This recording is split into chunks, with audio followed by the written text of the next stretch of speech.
A tremendous day for the city of Memphis, for the University of Memphis and our football program. Obviously, let's start with a tribute to Fred W. Smith. This game was played in recognition of him and everything he meant to this city, this community, and our university.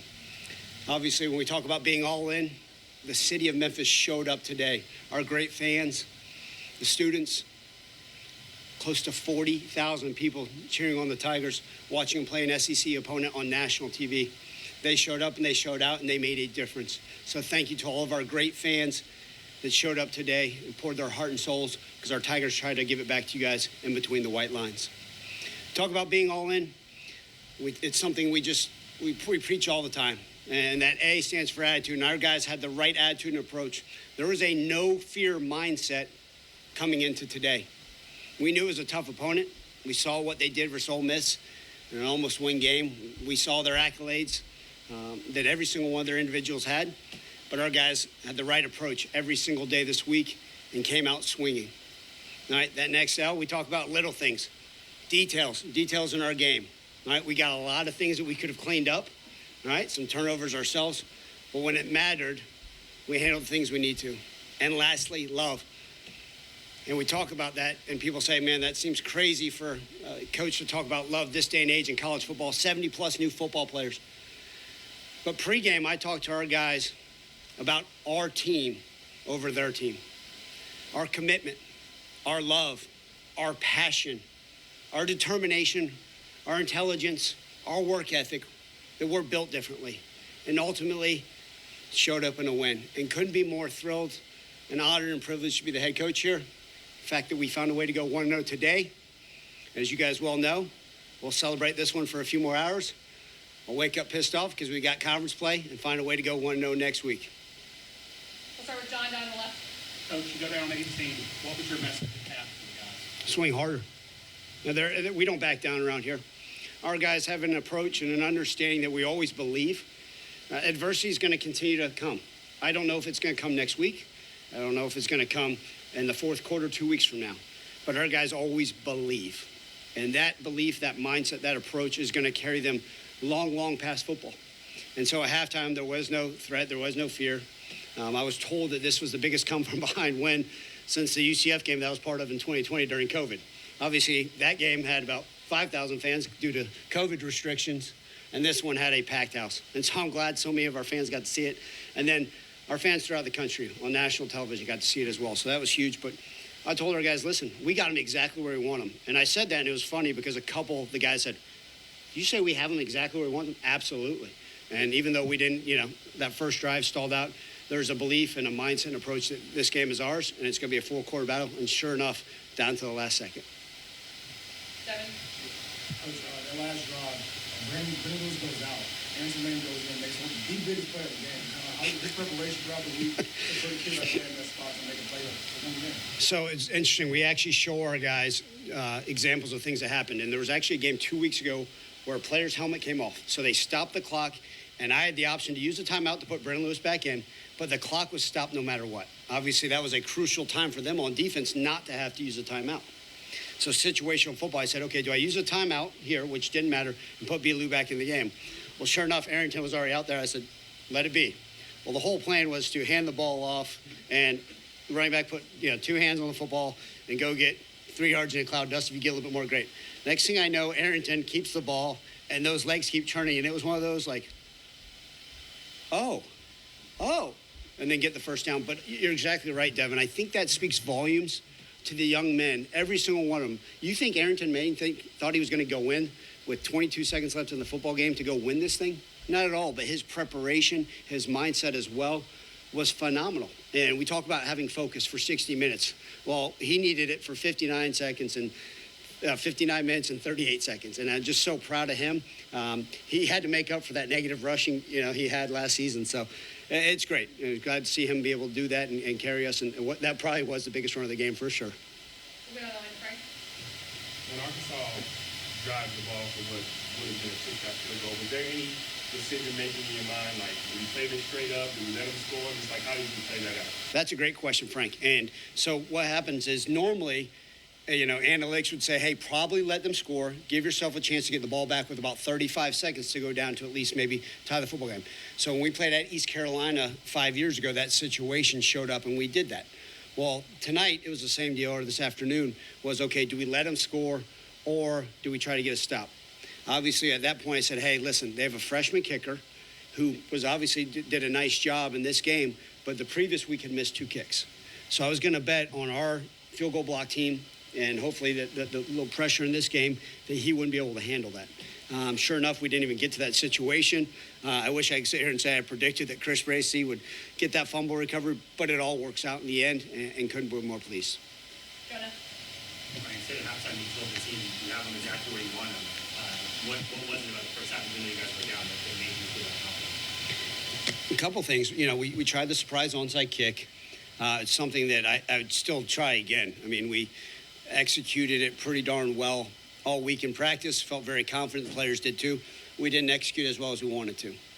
Then, obviously, the trick play, the double pass to Sutton. Anybody that goes back and watches the replay, Sutton was pretty darn wide open. Just something we'll have to continue to educate our guys on the possible throws, possible throwaways, all those things. There also saw some stuff from our defense. I was like, okay, if we do this, we'll be able to get a stop. If we can do this, we'll be able to stop. And I've got so much faith in our assistant coaches to be able to go in there and make the adjustments throughout the game and during those times. And plus, it's all about a belief. All right? Look, it's an SEC opponent, maybe bigger, faster, stronger. But our guys got it right here. And so to tell our guys, hey, we got this. We got them exactly where I want them. Maybe a handful of the guys are like, hell yeah, let's go. And that's what you want. You want guys being determined to go out there and come out swinging in the second half. Matt. You talk about how you're pretty even keeled during the game for the most part, but with all the swings in this game, the Cortez touchdown, you guys are down 28-10, Sutton breaking one, a fumble, Arrington getting the game-sealing first down, and then sure at some point the realization that you guys have scored a win of this magnitude. How would you describe the way your emotions maybe swung throughout the day? Sure. As you guys all see, for the most part, I am pretty even keeled on the sideline. It's a thing I call neutral thinking. It allows me to put myself in a situation where I can think clearly, right? Whether it's situational football, the best position to call timeouts, hey, maybe give a suggestion on a play call, maybe have a conversation off to the side with one of our guys. I think some coaches that go like this, that's not in the best interest of their team. And so for me, it's trying to say pretty even keeled. Now, don't get me wrong. I put a smile on my face when big plays happen because the players also need to say, hey, when great things happen, it's okay. Let's celebrate the good.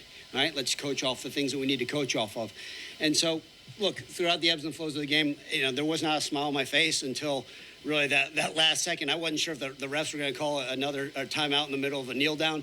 But really, more than anything, I think right when it hit, we won this football game. It's huge. It's huge for the city of Memphis and this football program. I think a lot of people have had doubts about them. And our players in the locker room, you guys have no idea how much they love football, how much they love this community, how much they appreciate the support of the fans. So this was for the city, this was for the fans. And those guys in the locker room, I'm just telling you, they're just such unique young men. And they're built differently in a great way. And just couldn't be more thrilled that we were able to go out like this. And more than anything, national television. I think it's important for the rest of the country to see what the Memphis Tigers are all about. Yes, Coach. First off, great win. In the beginning of the season, you talked about your secondary. You talked about how these guys need to step up. Let's talk about the progression of Chris Bracey. Is he one of your leaders so far? Yeah, Leon, great question, and thank you for the compliment.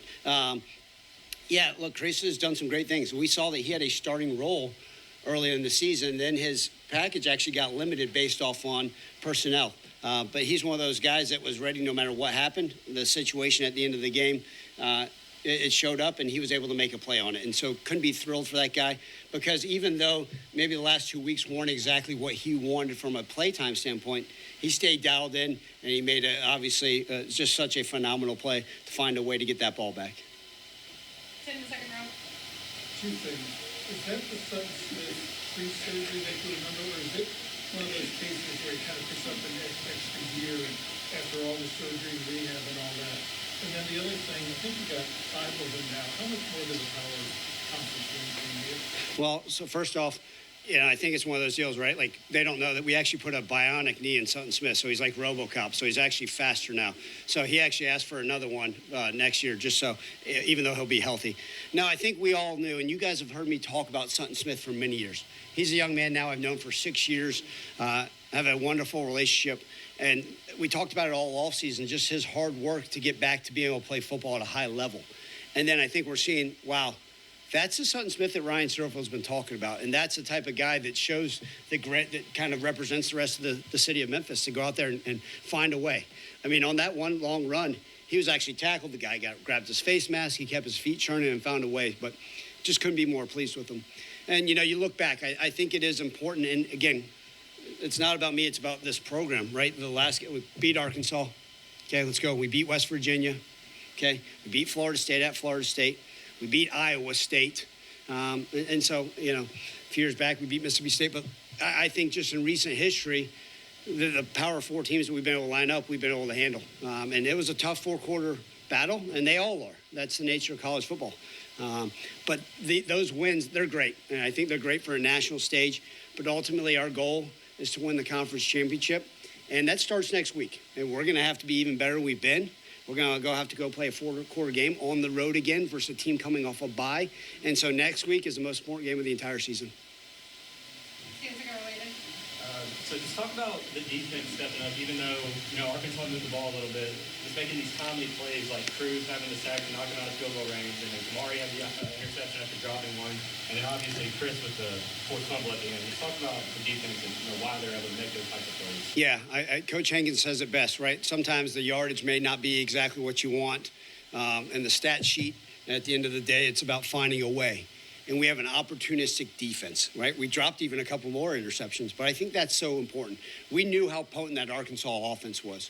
You can just put it on, and you guys, just to be frank with you, Green, their quarterback, is phenomenal, right? With his arms, with his legs. He's putting up Heisman-like numbers prior to this game. And so there were things that had to get done. But I thought our defense went out there and took care of the opportunities when they showed and actually created some. So couldn't be more pleased with that effort. You guys rushed for 290 yards today against an SEC defense. Do you see this rushing attack kind of being y'all's identity going forward offensively? Can you say that one more time? 290 yards against an SEC defense. That's great. Look, I think it's a credit to everybody involved. I thought the wide receivers did a nice job of blocking downfield. I thought the offensive line did some really good things. The running backs obviously ran really hard. I think Brendan Lewis also took advantage when those running opportunities were there for him. And I think that's a difference. And so whether that's where we hang our hat, we also made some crucial catches in man-to-man coverage and had to battle some, and we could continue to make some. But if running the football is going to win us football games, we'll continue to do that. And if we got to drop back pass and pass the ball 60 times a game, we will. I think we're always going to go, and we're going to be the aggressor, but we're going to see what the defense gives us and try to take full advantage of that. Frank?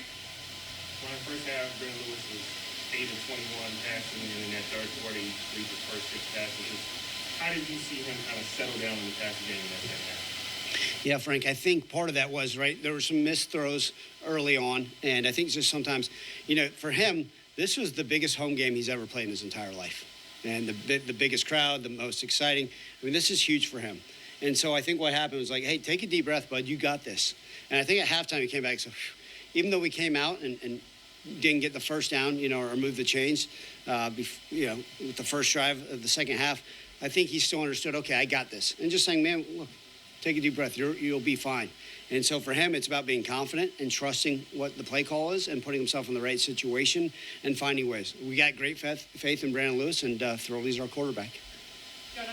With Brendan, we talked obviously about the dual threat, but his ability throughout the offseason, 16 carries today, and we saw it in kind of different types of ways. Is this what you envisioned when we kind of talked about that? Jonah, you'd asked before, the intention is not to run him to the extent that we do at sometimes. But when it's opportune and they're giving us certain things, we will.